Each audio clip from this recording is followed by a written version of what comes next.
I love, this is the first time he appears to them, right? And he gives them a job, basically.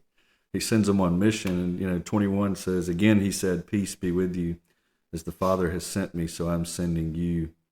He goes on to talk about the Holy Spirit, but ultimately he's telling them, I was sent here for a reason. I'm leaving, and now I'm giving you instruction. That's just, I think, I think that's a great illustration of how we should live as disciples, right? Ultimately, we as people love to receive, like we want to receive everything God has for us.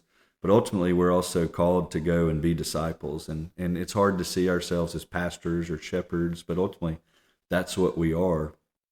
And you don't have to stand on a pulpit on a Sunday to be a pastor, but you do have to love people. And I just think I think it's so often we can. I've got a great story where Griff, when he first moved to college, got to meet.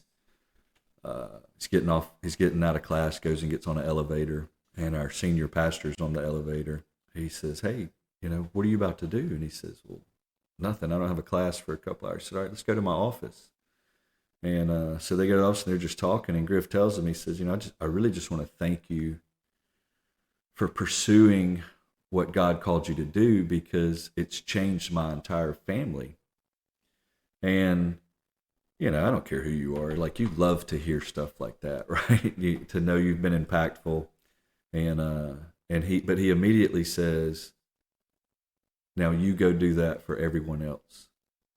So he didn't sit in it and, it just, I don't even want to call it humility, but he immediately said, now you have work to do because you've received the grace of God. Now you have work to do. And, and I think that's ultimately what Jesus is saying here is,